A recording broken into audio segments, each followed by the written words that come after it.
Hi, I'm Teruji Thomas. I'm a Senior Research Fellow at the Global Priorities Institute, and I'll be talking about this paper, A Paradox for Tiny Probabilities and Enormous Values. This is a paper written with Nick Beckstead, which you can find on GPI's website. And in fact, the paper is based on a chapter from Nick's PhD thesis, so the main ideas in the paper are really due to him. One of the main themes, I suppose the main theme of our current research at GPI, is the hypothesis of long-termism. It's not entirely clear how best to formulate this hypothesis, but the rough idea is that what's best to do is typically determined by its possible effects on the long-run future. Now, why might this be true? Well, here's the basic idea. The future could contain many, many people and other valuable things over a long, long time with the capacity to flourish. And whether there are such people over such a long time and whether they do flourish is something we can in principle affect. So these people are causally downstream from us at least. And because of their sheer numbers, any remotely systematic effects on such a large number of people over such a large amount of time could have enormous value, far larger than that of any effect we could plausibly have on the relatively small number of people who live in the short term, and far larger than any sacrifice that we ourselves could make. So long-termism is plausibly true insofar as we can have such systematic effects. Now, it may seem that most of the things we can do today, especially as individuals, have at most a very small probability of having such a very large effect. And that may be okay for long-termism because even if the probability of success is small, the size of the effect may be so large that trying to achieve it remains overwhelmingly worthwhile. So that's one position you could take. On the other hand, it's very natural to be a bit skeptical. We all face big concrete challenges every day, and we may face many clearly foreseeable dangers over the next century, so it might seem to involve a troubling degree of fanaticism or recklessness to make any significant sacrifice based on sometimes rather speculative sounding stories about very low probability impacts on the long run future, no matter how large the stakes in principle might be. Okay, there's a lot to unpack there, but the general question I'm raising is, how should we think about tiny probabilities of enormous payoffs? Today I'm going to focus on some of the theoretical trade-offs that arise in this area, even when we're thinking about very clean and artificial cases. The general issue is relevant to many different types of goods. So we could ask, how should we think of a tiny chance of living for a very long time? Or how should we think about a tiny chance of benefiting many people in a certain way? Or how should we think about a tiny chance of life on Earth or life from Earth flourishing for billions of years? For the purposes of illustration, I'm going to focus on the value of having more people rather than fewer people, assuming that these people would all have good lives. Many philosophers, though very far from all, think that having more people with good lives in the universe, wherever and whenever they may be, is better than having fewer people with good lives. So it's just the more the merrier. And although this claim is rather controversial, there are also some good reasons to accept it. And at any rate, it's an important example because one of the most obvious ways in which we could have systematic effects on the long-run future is just by affecting the number of people who will ever exist. So for example, number one, we can reduce extinction risk. That is, we can have some effect on the probability that humanity will go extinct in the next few centuries, and thus some effect on the probability that there will be very many future people, or almost none. And number two, even setting aside extinction, we may have some leverage on whether and under what circumstances humanity settles other planets, thus potentially opening up vastly more resources and vastly more room for a large human population. So those are just two examples. As you can imagine, there are many other ways, some more mundane and some more fantastical, in which this type of value could be important. So that's the setup. The question is specifically how to think about tiny probabilities of large numbers of people. My first task is going to be to explain a theoretical dilemma that arises from this question. So here goes. God has given you a people-creating machine with a big green button, and pressing the button will lead to the creation of, let's say, 100 people. And all of these people, I'm assuming, will have throughout a very high quality of life. So that's what I'll call deal 0, create 100 people for certain. Now, you're about to press the button when the devil comes along. Hang on, he says, I've got another machine you might like better. It will create 1,000 people, 10 times as many people. And it works with probability 0.999999999. So just 1/10000000th of 1% lower than before. Sounds great. You trade machines. That's deal 1. And you're about to press the big green button on the new machine when the devil interjects. Just wait 1 nanosecond, he says, I've got another machine you might like better. It will create 10,000 people, 10,000 good lives, 10 times as many. And the success rate is, again, only only slightly lower, I should say, 0.999999999 squared. So just, again, 1/10000000th of 1% lower than before. Wow, sounds great, you think. Thanks, Satan. So it keeps going like this. And during an hour of extremely rapid negotiation, the devil offers you a sequence of deals. And each of the deals decreases the probability of success by 1/10000000th of 1%, while increasing the possibility of success. It decreases the probability of success by 1/100000th of 1%, and it increases the possible payoff by a factor of 10. So in the kth deal, the probability of success is 0.999999999 to the kth power, and the payoff is 100 times 10 to the k. And at the end of the hour, you find yourself with this machine that could create some truly mind-bogglingly enormous number of good lives. But it only works with a truly mind-bogglingly small probability, less than 1 in 10 to the 100th, let's say. Well, you press the button and the machine falls to pieces in your hands. So it may seem like the devil has played you for a fool. All right. Well, here's the first view that you could take of this example. You might think, well, each deal is better than the one before. Therefore, despite what many people are inclined to think, the last deal is better than the one you started with. And more generally, since the specific numbers don't matter in the example, you would accept what we call recklessness. Recklessness says that any finite payoff, no matter how good it may be, is worse than a tiny probability of some other sufficiently large but finite payoff. And this is true no matter what tiny means. So in the example, the devil brought the probability down to 1 in 10 to the 100th, but of course he could have gone even lower. And by the way, you can find somewhat more formal statements of the various conditions in the paper, but I think these informal statements are good enough for today. Right, so that's recklessness. If you don't like recklessness, then a second view is what we call timidity. So on this view, the last deal is not better than the first, and therefore, despite what many people are inclined to believe, one of the devil's deals is no better than the one before. You should have rejected the devil's offer at some point.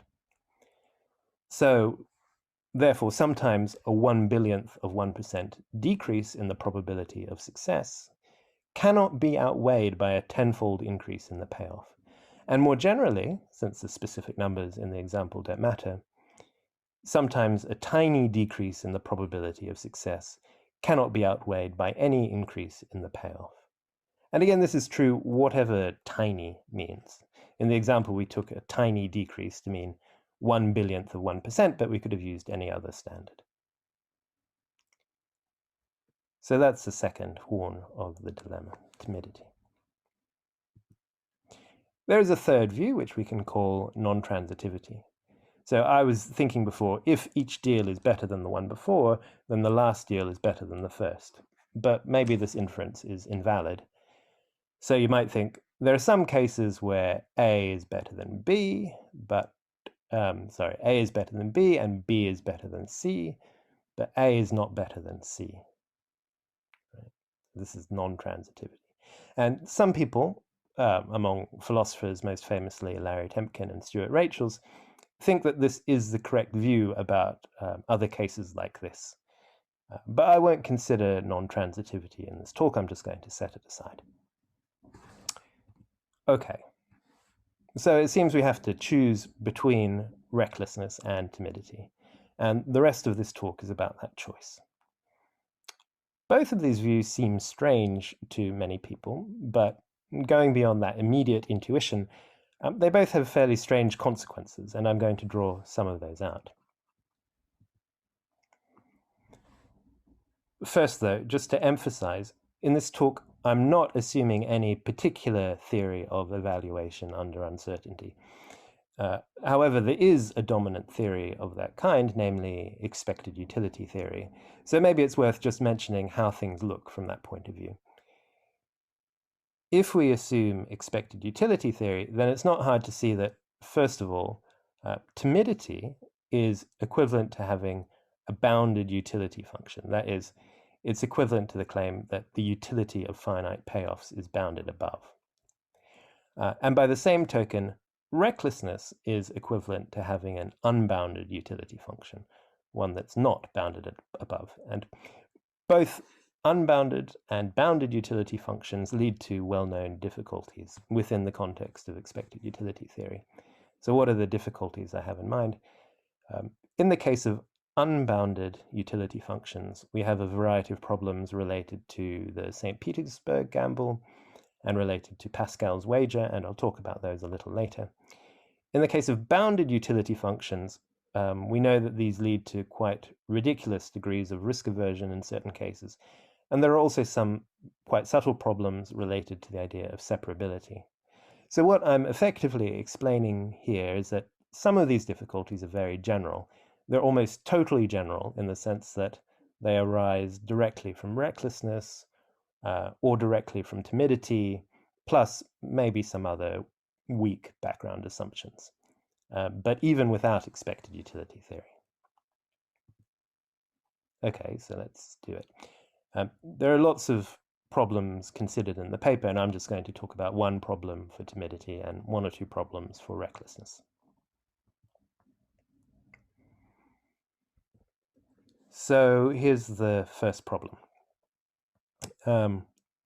Remember, we're assuming for the sake of illustration that the existence of people with good lives makes the existence of people with good lives makes the world better. So with that frame of mind, ask yourself, is it better to create some good lives with a tiny probability, or 1 trillion times more good lives with 1 trillion times greater probability? Surely we should think that the latter is better. But timidity implies that this is sometimes incorrect, and in a quite strange way.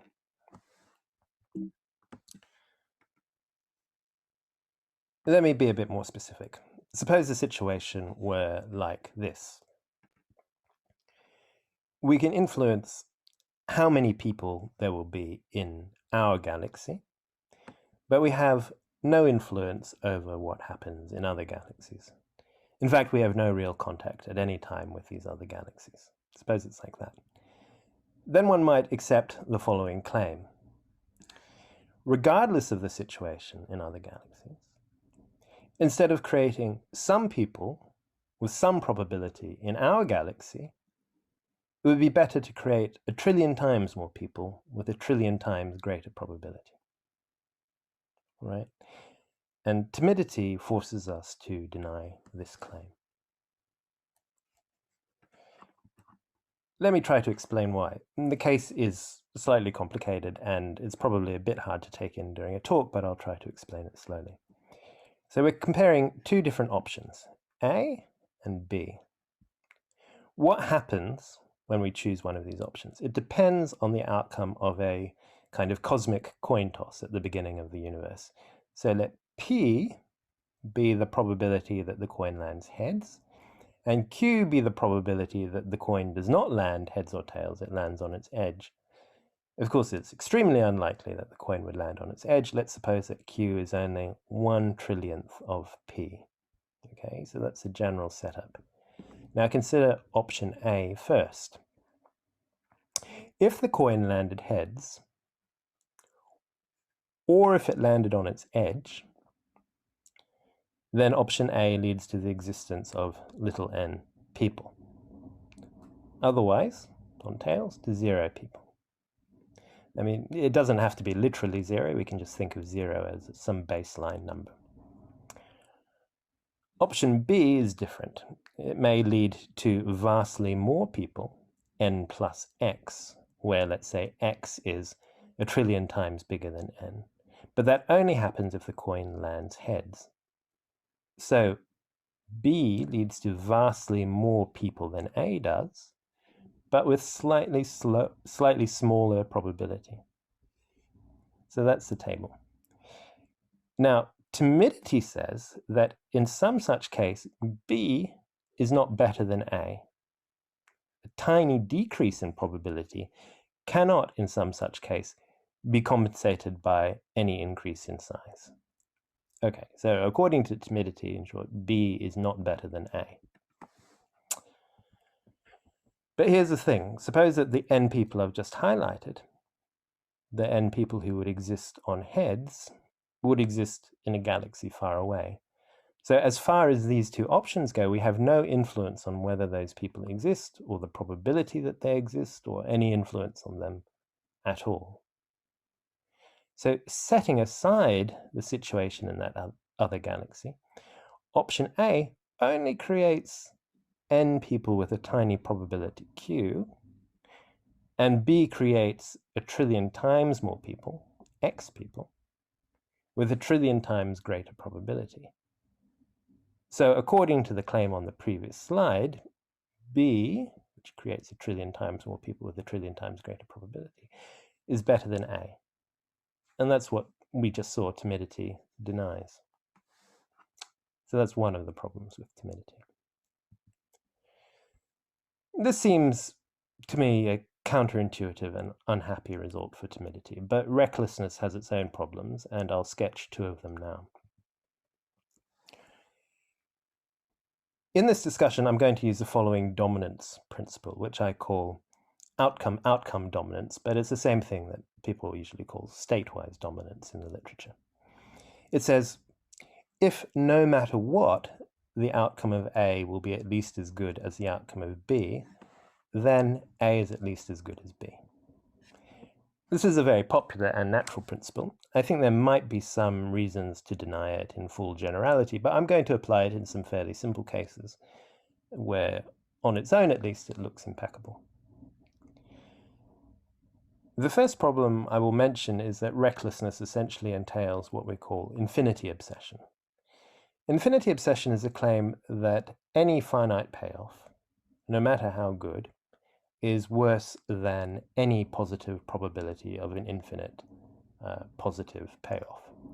So, for example, an infinity-obsessed agent would give up an arbitrarily good but finite utopia for a mere 1 in 10 to the 100th chance of an infinite payoff.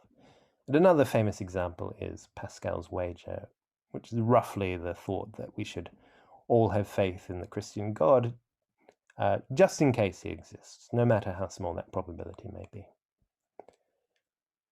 Now, as far as that goes, infinity obsession is very similar to recklessness. Whether reckless or infinity obsessed, we will, under appropriate, maybe somewhat artificial circumstances, pursue extreme long-shot bets at great cost. So what's the difference, really? It's not just that recklessness involves infinite payoffs and infinity obsession involves finite payoffs. There's another important difference.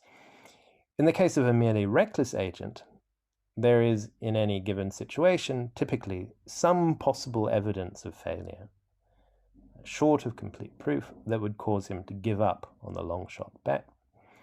In contrast, the infinity-obsessed agent will not give up on the long shot unless he becomes completely certain of failure, that is, unless the probability of the infinite payoff goes all the way to 0. So the infinity-obsessed agent really is fanatical in a way that the merely reckless agent is not. Now, having said all that, the immediate practical implications of infinity obsession may be somewhat unclear for various reasons.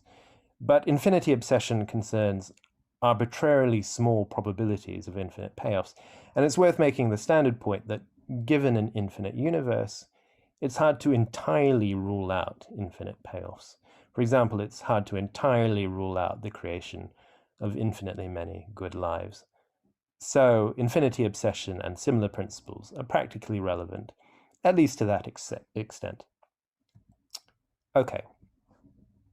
So I've claimed that recklessness essentially entails infinity obsession. Perhaps that's not too surprising, but let me try to explain how it works. So consider any finite payoff x and positive probability p. First of all, recklessness says that no matter how tiny p may be, there's some finite y such that a p chance of y is better than x for sure. So we could trade our finite utopia, we should trade our finite utopia for a p chance of some amazing payoff y. That's the first point. However, if z is an infinite payoff, then a p chance of z is presumably at least as good as the same p chance of y. Formally, that's an application of outcome-outcome dominance, but you can take it in its own terms. Therefore, the third point, putting it all together, the p chance of z is better than x for sure. And this is true for any p and z. So we should give up our utopia x for any chance p of any finite payoff z. That's the argument.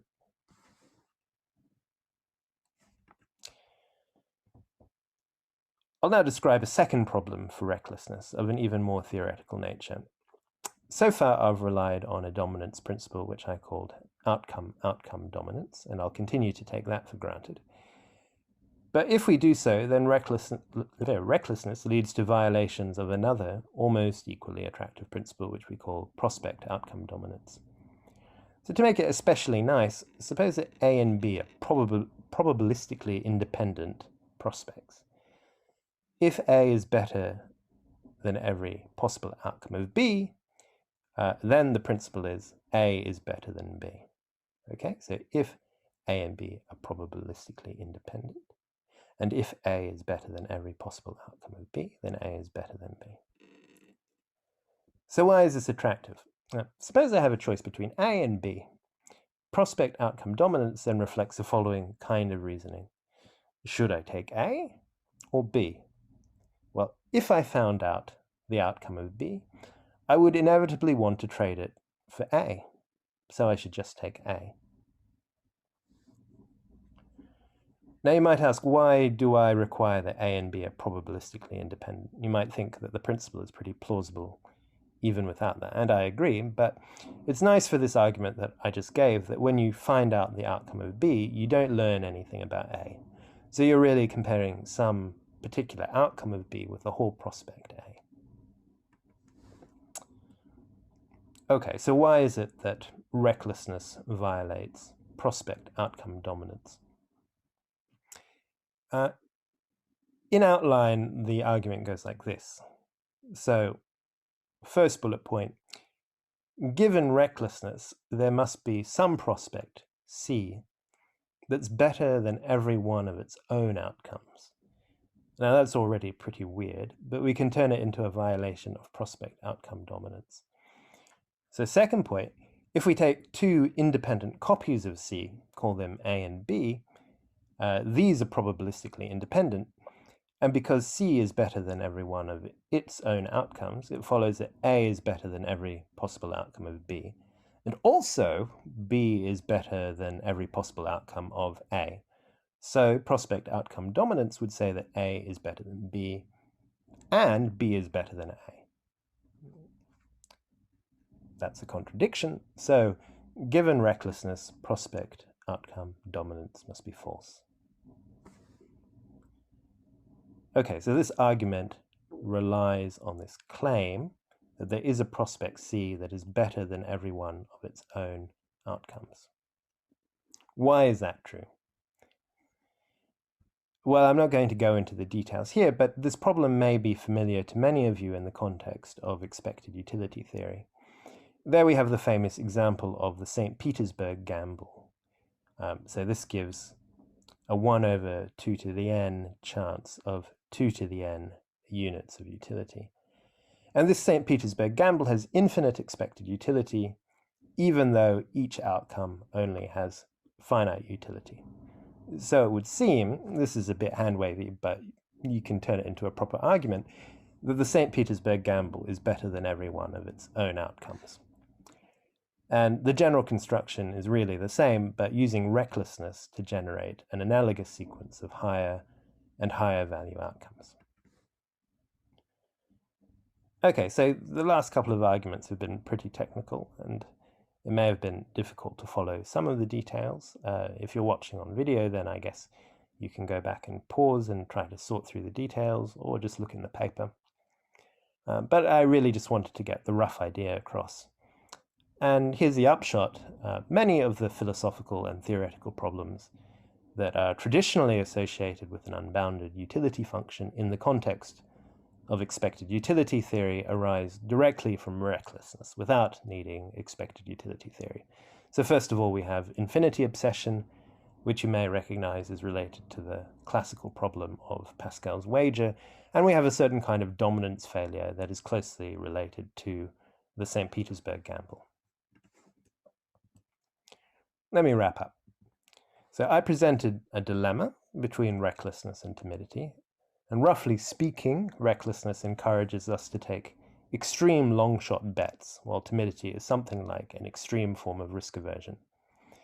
Recklessness, as I pointed out at the beginning, is especially favorable to long-termism, although long-termism might well be true without it.